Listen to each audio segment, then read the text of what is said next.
Hey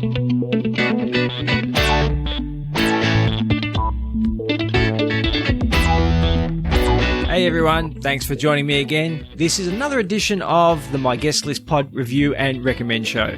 This is a small companion show to my main interview episodes that I do every other week that you can find here on the same feed. If you'd like to contact me or have a suggestion for the show, you can find me at My Guest List Pod pretty much everywhere you look. The links are in the show notes, so you can check there also.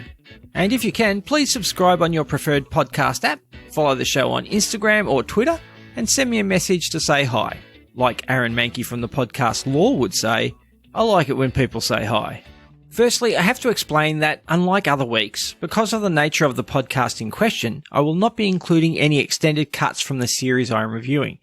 Anything I do include will be general and not vital or significant to any of the story's outcome. I don't want there to be any chance of me spoiling your fresh and unsullied listening experience.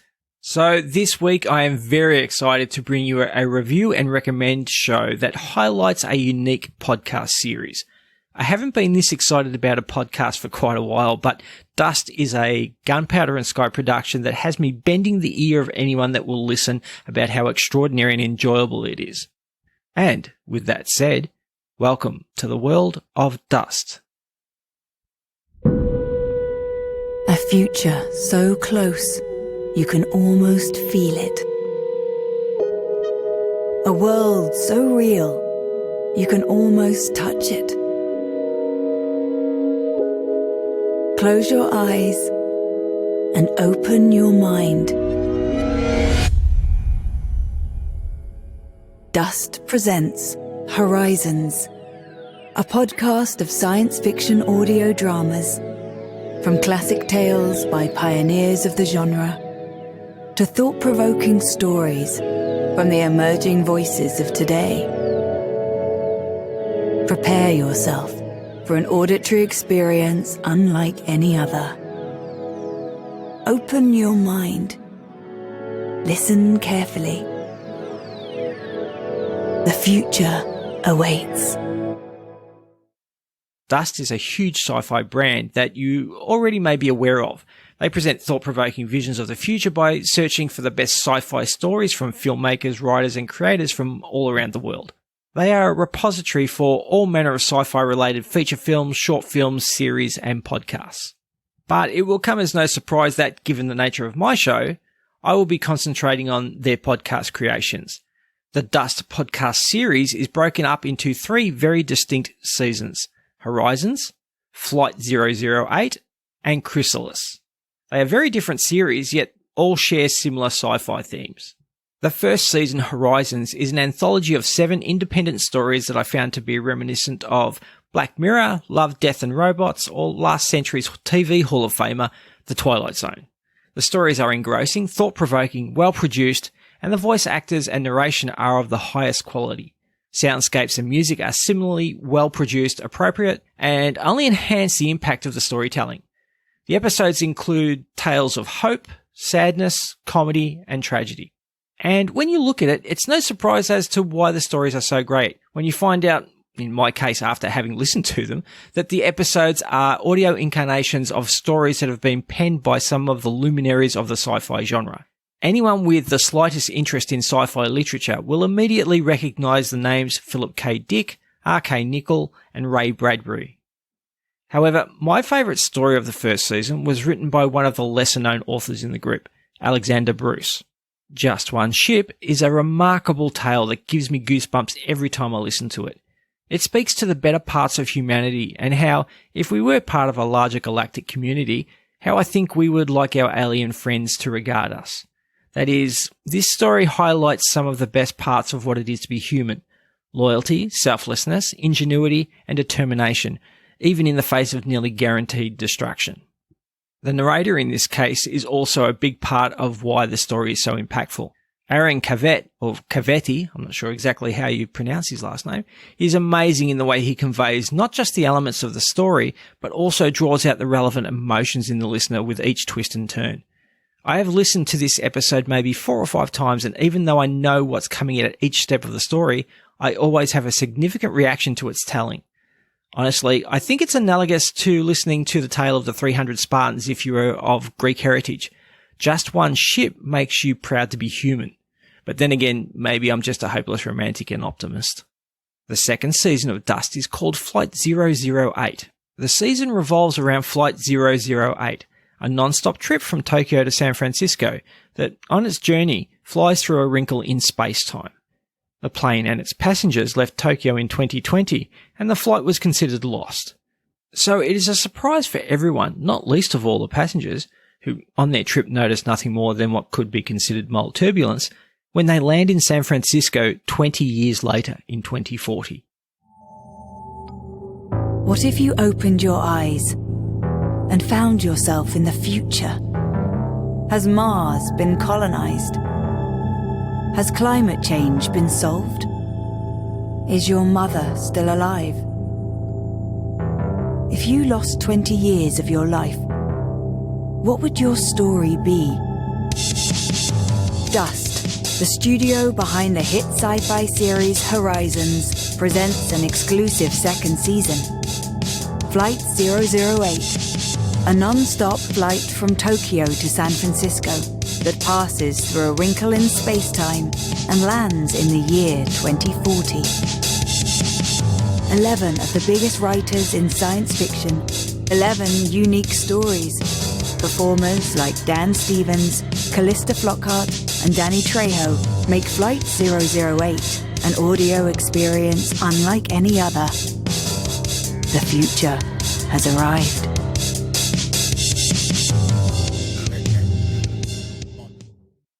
From here, we experience the consequences of this unique event through the stories of multiple authors and their interpretations and speculations of what life 20 years in the future could look like. Each story refers to a passenger from the plane, and the title of the episode includes their seat number. The episodes relate the experiences and relationships of that passenger's new life and what they have been forced to leave behind, now that they have been thrust into what must look like a very different world. Even though they are from multiple authors, the stories stay true to the main premise or storyline and are artfully woven together to create a wonderful series.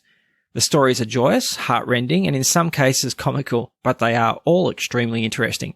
Take a listen to this clip from Morning Glory, seat 42A, and you'll see what I mean. How may I help you, Kenji Nakamura? What? You are Kenji Nakamura, age 30, from a small suburb outside Kyoto. 24 flowers in your right hand. Asagao, I believe. You're kind of freaking me out. I'm sorry. That was not my intention. Is the biographical information I have for you correct?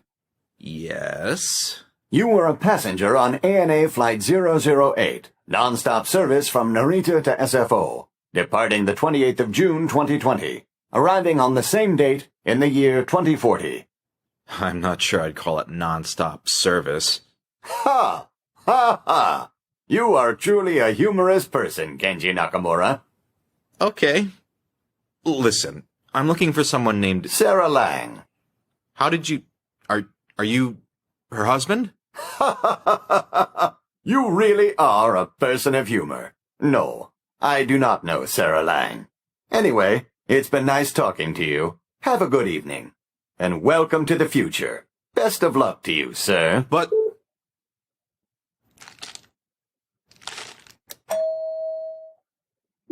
Kenji Nakamura, you are still here. See, the thing is, I don't know anyone in San Francisco. I was supposed to move here, and Sarah was the reason I was moving, and... Our conversation has been completed. There is no additional information that I can give you. Goodbye, Kenji Nakamura. Oh my god. You're an AI.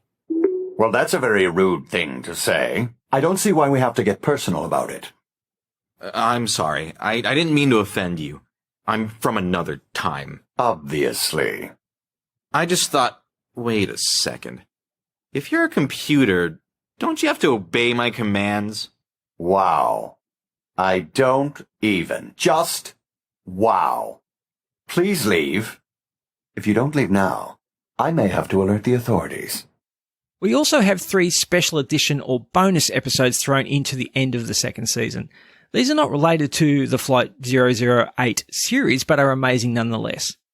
I dare anyone to listen to the episode Hard Choices, especially if you're a parent, and not choke up at some stage. It was very powerful, and the voice actors were phenomenal. Finally, we come to Series 3.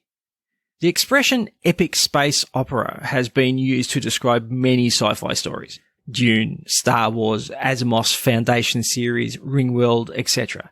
But in terms of podcasts, this is the first I have found worthy of that moniker. Chrysalis is a 14-part series written by S.H. Serrano, adapted by Stephen Michael and Macklin McClogy, or McCloey, I'm not sure how to pronounce that one either, and executive produced by Corey Hawkins. Corey Hawkins also stars as one of the main voice actors. Chrysalis is the story of an artificial intelligence that awakens on Earth only to find the planet has been decimated, with all life eradicated. It is from here we embark on a story of revenge and evolution. Humanity once looked up to the stars with hope. We were fools.